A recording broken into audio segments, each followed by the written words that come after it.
One important aspect of this is that Saudi Arabia does have a pipeline capability to reroute a lot of its oil from its Persian Gulf coast to the Red Sea coast. And they've got ports there so that oil tankers can go.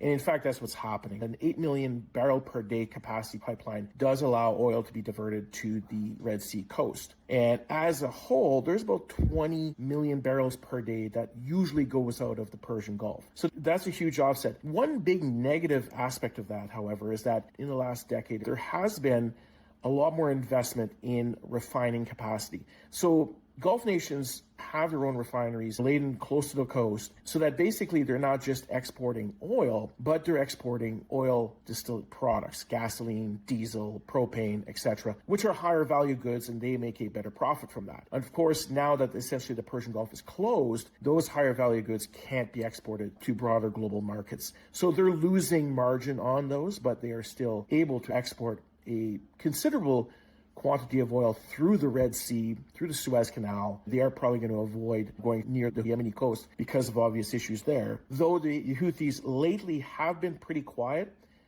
a lot of people have speculated that perhaps oil could be bypassed over to Oman. Oman borders the Indian Ocean.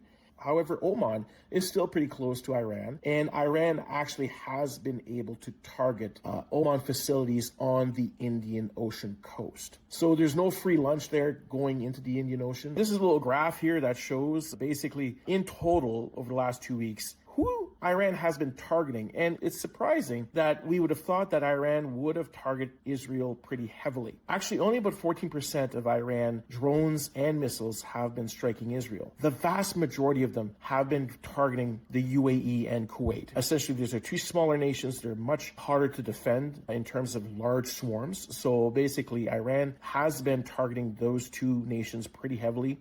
Obviously, both nations have heavy connections to the United States and even to some degree to Israel. Basically, that's where they're targeting a large amount of their firepower at the moment.